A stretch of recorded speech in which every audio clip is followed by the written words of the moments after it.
Good afternoon.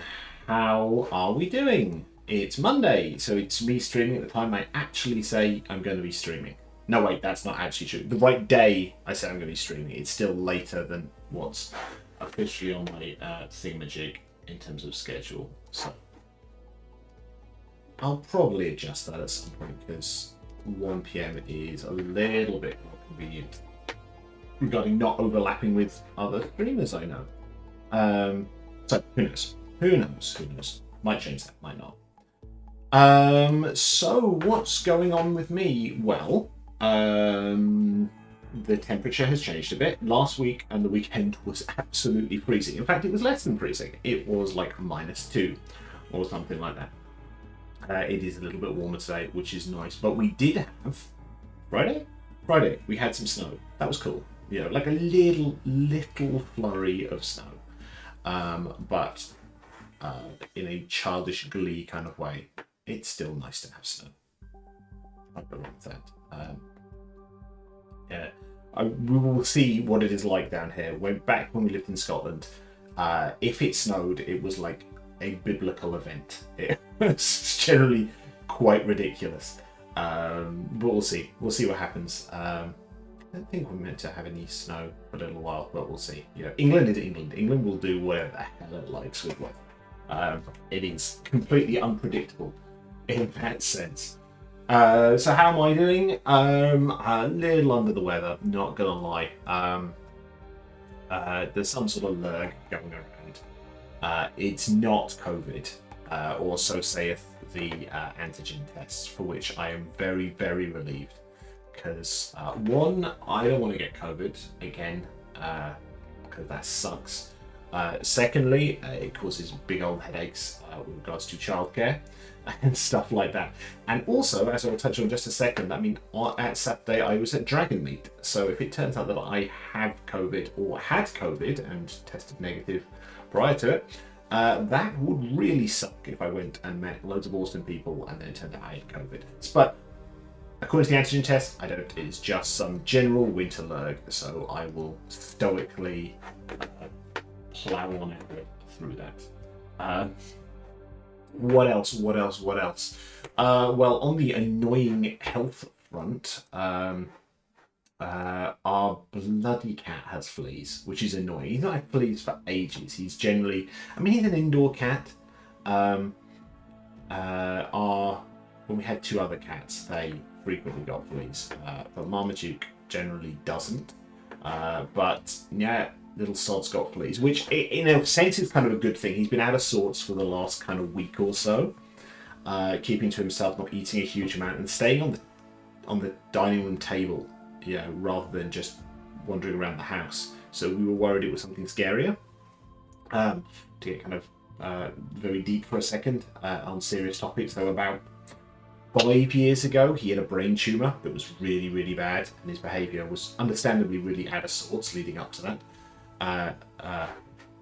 So we're always worried whenever he displays weird behaviour or weird symptoms that it might be the brain tumour coming back.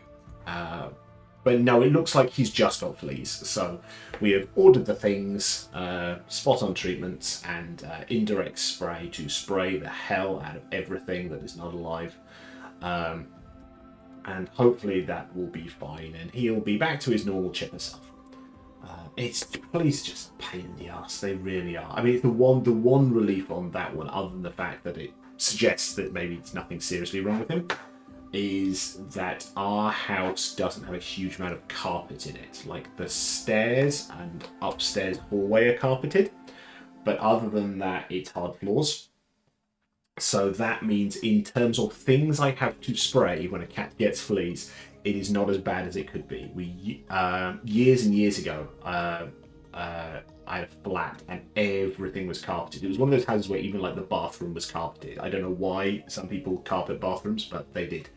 And that was a nightmare if the cat's got fleas, because you literally had to spray everything from start to finish of the flat. So could be worse. And as you said, I'm just glad it's fleas and not something else. So I've got a really itchy nose here, and now I've noticed it. I'm going to keep doing it. It's probably because I'm talking about bloody fleas, isn't it? Ugh. Right. Anywho. Right. Stop ranting about that. But yes, Could be worse. Could be worse. Oh, I should probably say, at the start of all this, I feel like I've sort of made it. And I don't mean that in an egotistical way. I mean literally, when in that 5 minutes where I'm live and I'm running the banner at the start to say things are about to start, I got a message in the chat from some random account going, I'd like to offer you promotion for blah, blah, blah, and chatbots and this, that, and the other, and I'll be cheaper than everyone else. I feel, in a sense, that means that I've got enough on the radar that I am targets for spam and stuff. So, yeah, banned straight away, not engaging with that shit. But it's a sign of progress, I guess. In terms of that, well, we are so close to affiliate. So close. I genuinely thought we were going to get it last week. Kay's giant raid of like 21 people. I thought, and one, that's awesome. But second, wow, this might be it. We might be at affiliate. We might be at affiliate. And then the stats came in, and I was on like 2.89 out of 3 average viewers. Like 2.89, so like 2.9. So close, and yet not quite there. It's like number of hours streamed, that's fine. Number of followers, you are all freaking awesome. That's over the 50, you know. What's the other metric? What's the other metric they use for this one? I can't remember off the top of my head. But yeah, everything's fine other than average number of streamed. And it's like 2.9, 2.9, 2.89. It's So, well, fingers crossed. Here we go. There are 3 people in the room right now. Are you enough? You wonderful, glorious 3 people. Are you enough to get my average numbers just up into affiliate? That would be fantastic. I'll give a quick shout out to you wonderful lurking people. I see that. I can see Papaya, you are an absolute freaking legend. Seriously, you are a glorious, wholesome force of goodness in the world for us streamers. Thank you. LEJ Art, I will talk about you in just a second because you are awesome and one of the very cool people I had a chance to hang around with on Saturday. And I see someone who I have given VIP? That's not a word. VIP status to, Radiant Leave. Thank you so much for sticking your nose in and lurking around today. I really, really appreciate it. Hello. So LEJ Art is one of the many awesome people that I had a chance to meet at Dragonmeet, which is kind of the main thing I wanted to talk about today. So that was what Saturday was. So for those who don't know, Dragonmeet is a relatively small convention in London. It's at the Novotel Hammersmith, so quite convenient for me to get to because I'm in Essex, so it's really not too bad to get to at all. Just a one-day event, and kind of low-key compared to some of the cons that are out there. This year I've been to 2 conventions. I've been to MCM London and Dragonmeet, and they could not be more different. I mean, I enjoyed both of them, but I would say that I definitely enjoyed the vibe better at Dragonmeet. MCM is a lot. There is no getting around it. In terms of sensory overload, MCM is a lot. It doesn't help the fact that it's basically just a long corridor with rooms coming off of it, surrounded by 9,000 people in cosplay. And that is nothing against cosplay. Cosplay is awesome, and good grief, some people put so much care and effort into it. It is fantastic. But if you're just trying to, I want to wander around, I want to meet some people, I want to pick up some kind of wonderfully crafted art and talk to some artists and stuff like that, it's a lot when there is, Space Marines and stuff constantly brushing past you at all times. So I did enjoy MCM, but the vibe I much preferred at Dragonmeet. It was, you wander around and it's all, as I say, it's kind of that Etsy style artist. So, basically all the people who had stalls there were people who had made their own things and brought them to sell them. Which means I'd be very good at not buying everything in sight. And I think, in hindsight, I did a very good job of that. There was a chance I was going to buy absolutely everything. But it's nice without the crowd, without the noise. It's nice to be able to just wander around and talk to people, have those genuine conversations, and maybe pick up some things as you go. It reminded me a lot of Tabletop Scotland, with that kind of, it just, I hate using the word nice, but it is a nicer, cozier vibe, I think. So I would definitely recommend, and I cannot wait to go back again. In terms of people I met, I mean that was one of the reasons I wanted to go. There are so many people that I know to various degrees that I've met over the last couple of years, but I've only interacted with them online. So this was a nice opportunity to actually hang out with some people, meet them face to face, be surprised by how tall or short they were, which is always the thing when you meet people who you've only ever chatted to online. Spent a lot of the day hanging around with Ellen Jordan, who is here, who is a fantastic artist. Please check out their stuff. Penny Blake and Alderdoodle. They are a lovely bunch of people. I was, accosted by a little impromptu coven of people that had arrived, who are all just lovely people. They really, really are. And hang around with them for most of the day, which was really, really nice. Who else did I meet? I met Rich from Hatchling Games, who I've spoken to an awful lot, but never met in person.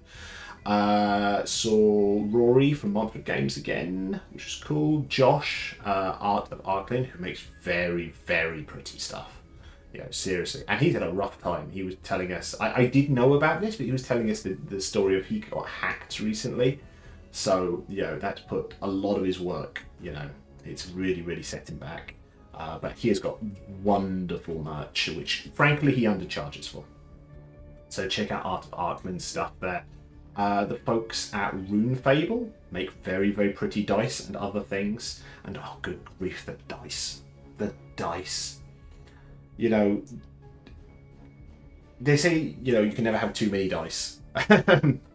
Definitely the handcrafted Etsy vibes and not many cosplayers or big brands was a really nice alternative to MCM. I 100% agree. We were talking about this on the day, there's a lot of MCM which is, it's kind of commercial geek stuff that is mass produced and there's just huge racks of it. And it's good stuff. I mean, there is. If you want certain Funko Pops or something, or, certain mass produced board games, all kinds of stuff, but it takes up a lot of MCM where actually I just want to see the handcrafted stuff. I want to see, dice, in particular, and I'm so tempted to buy a lot of dice there, but one, money's a bit tighter in the lead up to Christmas, and secondly, I don't get enough time to play with the dice that I've got. I want to give them a run first before bumping them out for some even prettier dice.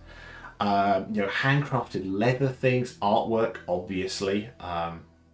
So much beautiful artwork. A lot of role-playing games, understandably, whether it's little zines or quality of hardback indie publications nowadays is really, it's really stunning.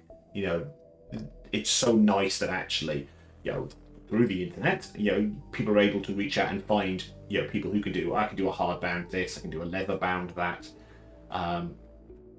Some really, really nice quality stuff. Having a chance to chat to people about this stuff, and there's not really many people doing hard sells on that one. Everyone is generally just very, very nice. Everyone's trying to sell their stuff, and obviously they're trying to sell their stuff. It would be a huge shame for people to rock up events like that and not sell anything. But it's not like they are just, making you feel guilty about not buying something. Everyone is in the same boat, and that is the community feel, isn't it? That everyone, is generally quite introverted, trying to sell their stuff. They're passionate about it, they're talking to it. But if someone goes, look, I'm doing a first lap, I'll come back later, or I want to, but my bank account is just not letting me. People get that, and that's a really, really nice feel of everyone supporting everyone else. So that's a really, really nice aspect of events like this. Who else did I meet? Kit Buss, who a lot of people know as the artist from Campaign 1 of Critical Role. I'm going to get her surname pronounced wrong. Erin Angelini, and both her and Kit did a panel that was really, really interesting on, I think it was called being an artist in the era of Critical Role. And it was exactly what it said on the tin, but that was really, really interesting. They talked about kind of all aspects of it, how they got into, the field, He's doing art for tabletop RPGs, about things like contracts and pricing and, you know, not screwing yourself over. And that made me think a lot about the kind of union aspect again. You know, I was a teacher, so I am very pro-union. And as you know, someone put it the other day, unions and that, it's not just about money. I mean, money's an important thing on this one, and making sure you don't get messed around, but there's all kinds of aspects to it. You know, it's about generally making sure you've got support. It's about making sure that, you know, people are not getting, you know, screwed around in other ways in terms of terms and conditions. It's about, you know, healthcare. It's about legal advice and legal representation. You know, and it's generally about, you know, kind of collective bargaining as well. There are so many aspects to unions that, you know, I think it is something we could do with in this field. You know, I know that like Paizo, I think some people there have formed a union. I think there's a European union, you know, for a couple of companies going on, but I think in this indie space, I think this is definitely something where, and I don't even know how you'd start, but I think it's something that we really should be exploring, because, you know, a significant proportion of people in this space are genuinely very, very nice people. And it's, you know, introverts talking to introverts, you know, who's going to make the first suggestion first about how much something would cost and what a reasonable payment is, or, you know, and actually it would be good to know, right, these are the industry rates, you know, this is what the rates tend to be for this, that, or the other. You know, contracts, you know, a few of us talked about this over the weekend, you know, it's one of these things where, you know, if you were making something just for your mate, literally the person you've known, you know, 10, 20 years, you know, you're probably not going to get a contract for that. But actually, in a lot of cases, you want to get a contract to make sure that that everyone is absolutely okay. And it's not about screwing people over. It's not about, you know, fine print that is going to, you know, it's got some hidden clause in it that messes someone around. It's about just making sure that everyone is safe. You know, if it's a case of, I mean, I'll take an example of this one. So, you know, I have bought art in various ways before. I've done just paying up front. I have also done royalty share stuff, you know, and I generally let the artist decide, you know, not generally, I do let the artist decide. They're the person making the freaking artwork. What am I talking about? But, you know, it's for them to decide what model they're comfortable with. But with a royalty share, that is an ongoing thing. You know, if it's just a payment, you know, that's pretty easy from a transaction point of view. It's like, you are paying for this, you know, I send you the money, you send me the thing, you know, there might be some terms and conditions attached about what I can and can't do with it. You know, can I use it for merchandise? Can I, you know, I mean, the obvious first one is, can I use it for something I'm going to sell, you know? But there aren't a huge number of terms and conditions attached to that one. But an ongoing royalty share, it is very easy to intentionally or unintentionally mess someone around on that one. If you've not watched it, watch The Founder. It's a really, really good film. It is about the creation of McDonald's. It's got Michael Keaton and Nick Offerman and the guy whose name I can't remember, whose name's got 3 parts. Damn it, I'm going to have to look it up, because every time I try and think of this actor's name, I cannot think of what it is. John Carroll Lynch.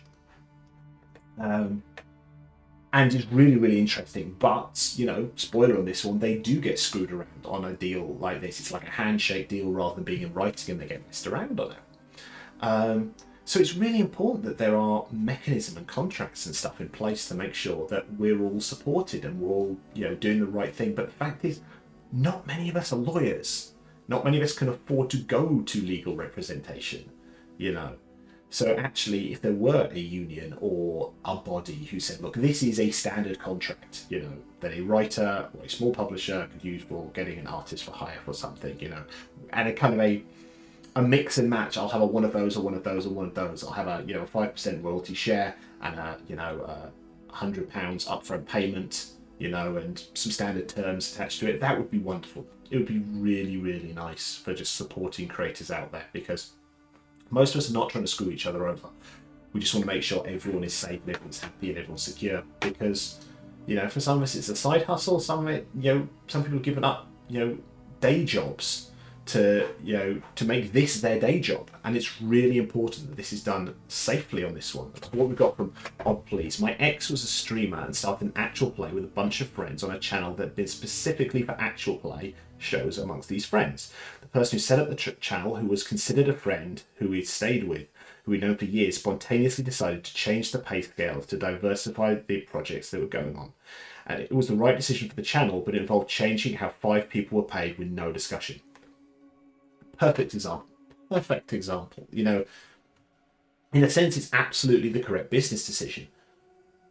But there's 5 people getting messed around. You know, absolutely. Anytime you enter any business relationships, get the terms in writing. You know, even if it's just, here's a PayPal transaction. I am listing, and I always do. You know, I invoice. You know, even if it's a small thing, I invoice, and I say exactly what this is a payment for.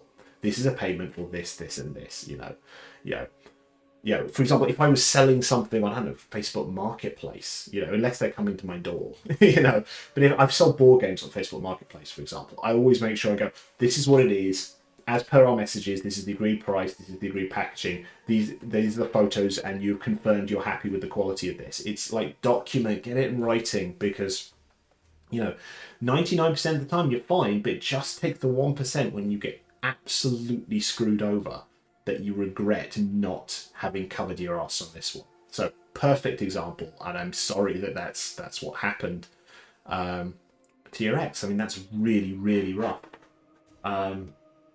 So absolutely, I think, you know, one, we all need to be a little bit more assertive. Yeah, there is nothing wrong with asking for stuff in writing. It doesn't mean you know, being, I'm being very legal about this. You know, and that's not a bad thing.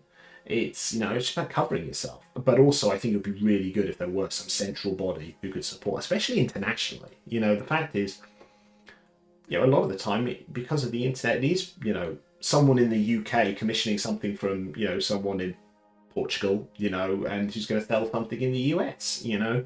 Yeah, you've got to make sure that you're on safe grounds with all this stuff. So it's incredibly important. I got off on a tangent on that one, but an important tangent. Other people I met, and I'm sorry if I missed anyone on this one. I met Hannah, or Blady Cakes, who was absolutely lovely, who was at a table with Kit, and I actually had a brief chat with Mark Humes, who is a genuinely lovely person, which I kind of assumed to be the case, but had a brief chat with him about tabletop gaming, about the Valarian Baldur's Gate 3 one-shot, which has now been immortalised in the new BG3 epilogues, and he's a really, really nice bloke. Would love to sit down for a pint with him at some point. But it's just a nice... Again, I'm circling back to the fact that it was just a... Dragonmeet was just a really nice forum for talking to people, you know, and on a... It sounds... I don't want to sound patronising this one, but it's almost that level playing field thing. You know, the fact is there are a lot of people there who are of different degrees of fame within this kind of indie industry. And the term indie is very, very vague on this one. But it's nice that everyone who's there felt like, you know, I am talking to a peer. You know, I'm talking to someone on the same level. And it's not about followers, and it's not about this, and it's not about that. You know, it's just... There was just something very warm and cozy about the vibe there. So, would definitely recommend going to it, and I will definitely go back again. So in terms of cons next year, I mean, definitely I'll go to Dragonmeet again, you know, finances and life permitting. I do want to make it up to Tabletop Scotland for next year. I've been once, actually was on a panel about self-publishing stuff through like Drive-Thru RPG and the like. So I'd really like to go again. I would have gone this year, except for the fact I literally just moved down from Scotland to England. So in terms of time, money, and everything, it just wasn't convenient. But I do want to go again next year. And they've changed location to, it's actually a bit more central. It's right near Edinburgh Airport. So I'm kind of hoping that, you know, again, finances permitting and organisation permitting, that I'll be able to organise, you know, flying up, you know, staying in a hotel, you know, do a couple of days of that and come back down. So if you're interested in going out to Tabletop Scotland, I would strongly recommend it. Again, a really, really nice vibe there, and really, really good people. And it'd be nice to get that con a bit more recognition. They're doing really, really good work there. Dave in particular, who is kind of the head honcho of that one. Absolutely fantastic job. Really, really nice people. So I would strongly recommend that. I would like to get to UK Games Expo. Hang on. I might try and catch that one next year. As you say, cash permitting, it's always the thing, isn't it? It is always the thing. And it depends geographically where you are as well. I said it's Edinburgh. It used to be Perth, which is a little bit further outside of Edinburgh. But nice and easy to get to because it's like the Highland Centre, so it's right next to the airport, which also means it's a tram ride from Edinburgh city centre, so it's really, really convenient to get to for that one. I'd recommend that one. Really good for having stalls of that one, and they do an awful lot of games. So I'm hoping I might actually run maybe a little bit fierce game at Tabletop Scotland next year. That would be fun. I'd also like to do more panel stuff. I'll have to collar Rich and people like that. It'd be good to do a Tabletop RPGs for Kids panel. So that'd be really cool. What was I saying? Oh, UK Games Expo. I've heard very, very good things about that. I know basically nothing about it, really. I've got no excuse, really. I'm on the Edinburgh line there, between there and Glasgow, so it's very convenient for me. I was the same. I was Falkirk based, so easy enough to get to. I well recommend it. It's 3 days, that one. Friday, Saturday, Sunday. But obviously you don't have to do all of them. UK Games Expo, I don't know much about, but it is one of these ones that a lot of people mention as, that's definitely one worth going to, especially for the networking, the community feel vibe, the playing the games, the buying and selling the stuff, without a lot of the big commercial business branding stuff of MCM and the like. It's definitely a bit more well-known, UK Games Expo. Sorry, I need to scratch my eye for a second. So, that'd be good. That'd be good. What was also very, very weird about Dragonmeet is there were lots of simultaneous conventions at the same time. I mean, I was going to say not even in the UK, but they were absolutely in the UK. So at the same time as that going on, I believe MCM Birmingham was at exactly the same time. I think it was Saturday, Sunday, maybe Friday as well. But that was going on at the same time as Dragonmeet. There was also PAX Unplugged in the States, and that was in Philly. And I think there was also LA Comic Con at the same time as well. So there were 4, off the top of my head, 4 different conventions going on the same weekend, which was very confusing for people going, oh, I'm going to the con, because it could be freaking any con going on at that. But it sounds like fun was had, which was great. I hope people were staying safe. I've mentioned this before. I'm still stunned by the lack of masks. COVID is definitely on the rise. It's not as bad here in the UK as it has been in the States, or is in the States right now, but I'm still stunned that masks seem to be an exception right now, which is so odd. Especially for smaller cons. That's the thing. MCM and stuff like that, because it is casting a wider net in terms of people who attend it. I imagine you're going to get people from broader backgrounds and ways of thinking. Let's be generous on that one. But for smaller, more introverted cons, I'm surprised I didn't see more masks. Very odd. But there we go. As I say, COVID's not quite as bad here as it has been in the States. In the States, it's really, really high. Talking a little bit about other cons going on, at PAX Unplugged, there have been an awful lot of panels, which I think were all streamed, or almost all of them were streamed on Twitch, and so VODs are available for them. And I caught half of one of them on the Friday, I think it was, which was one on parasocial relationships. A really interesting panel of people on that one, including people like Cypher of Tyr and Kelly the Opera Geek, V-Muse, people like that. So that, I watched the first half of that, and I'm going to watch the second half of it at some point before it disappears. I would strongly recommend watching that one. Again, it's one of these things that, you know, the people who are going to watch that panel are not the people who need to watch that panel, but I would strongly recommend watching that one. The other one that is kind of interest, and I think it is something we need to be talking more about, and people are definitely leading the charge on this one, is one that has got a very blunt name, which was, is this racist? Probably. Cultural sensitivity in gaming. This is a really important kind of hot button issue, and it's something we need to be talking about because there are so many racist tropes in tabletop RPGs. You know, some, let's face it, intentionally at times, and some that have just kind of crept in a bit and have become normal. That actually this stuff needs to be addressed. So I am going to sit down and watch that panel at some point because undoubtedly there is stuff in there that I accidentally do. You know, there will be words that, you know, have connotations that I've not thought of before. And I'm not egotistical enough to assume that I am perfect because I know I'm not. So I'm going to watch that because I think everyone will learn something from it. So I think that's really, really important. I'll give an example on this one. When I was doing Little But Fierce, one of the things I've spoken about this before. One of the things I try and do is I avoid scary topics like death. So anything that was kind of death related, I tried to find a synonym or something else that, you know, I could touch on that sort of area without it being as scary for kids. And so I decided I didn't want to use the term undead.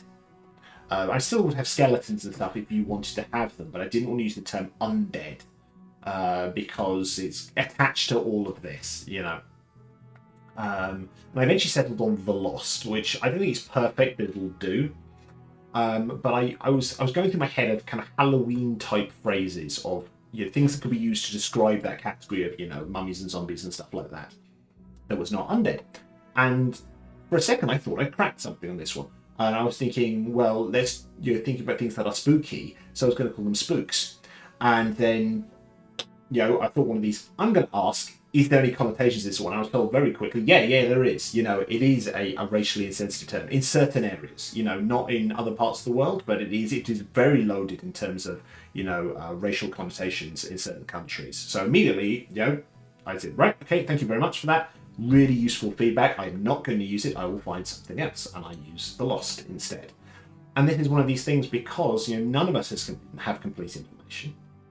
You know, I am, and it is a hot button issue again. You know, as a cis white man, I will not in any way claim to have an understanding of all the possible connotations of, you know, the things I say and do. You know, because I do not have the experience of, you know, being a person of colour or, you know, a transgender person or, you know, someone from, well, LGBT background, you know. I can educate myself to the best of my ability, but I will never claim to be perfect, and I will always be willing to listen to people who can, you know, correct me on, you know, mistakes I make. So really important topic.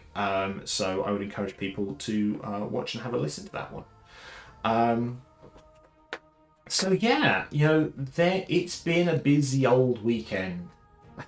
let's bring that back to that. You know, it has been an incredibly busy weekend with a lot going on, but I really enjoyed Dragonmeet. I got a really good buzz out of that one, and I'm kind of riding the high of that one. I want to do more.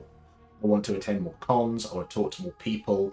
I want to collaborate on things, and it's really given me a kick up the arse to actually do more writing as well. You know, life has been very, very busy of late. So I'm not going to kick myself, you know, for not working myself to death. But equally, I think I could be doing more. And, you know, so I want to do some more one-shots. I want to get some more content out there. I want to get Blunderlings out into the world. That's the next Little Bit Fierce expansion. And I want to get the ball rolling properly on the next one. I've also got things like, you know, Calvin Core and stuff like that, which is almost done. So I could just release that. So I want to do more. I want to get myself out there more. Yeah, because this is a really good community. And the fact is, it as a kind of small creator of things, you know, I could be going into a far worse environment Whereas actually, I know there's a community out there of people who, there's so many memes about it. I made this tiny little thing, it is mine, and people celebrate it.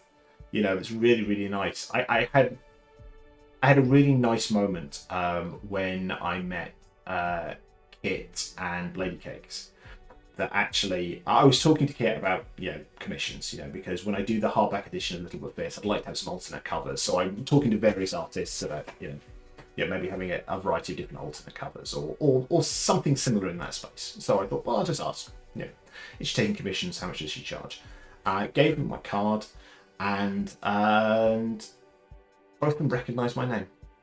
That was really, really nice. And I will choose to believe that it wasn't just a nice pat on the head. The fact is, it is nice. I've been doing this enough that some people do at the very least have heard of me. That's quite nice. Warm fuzzy feeling. There's so much of this which feels like you are just sending content and writing stuff and chucking it into the void, and no one's actually doing. No one's seeing it, nothing's going on. It is very easy. Imposter syndrome, imposter syndrome is absolutely a real thing. So it is so nice when people recognize you. I mean, I'll circle back to, with Penny and Ellie and Mona. I was sat down eating my lunch, and, they kind of called that, the Curious Penguin, Dave. It is so nice to know that actually there are people out there who are seeing the stuff you're doing, recognizing your name, and it does make it all worth it. It really, really does. A damn nice community, this. 99% of the time, people are awesome. Sometimes they're not. I bet that refers to this white male things, and my God, that was a thing this weekend. If you didn't see that about that panel that was announced, that was entirely people who look like this. Not the best move, really not. Oh, they have apologised. I think relatively sincerely. Let us see what happens there.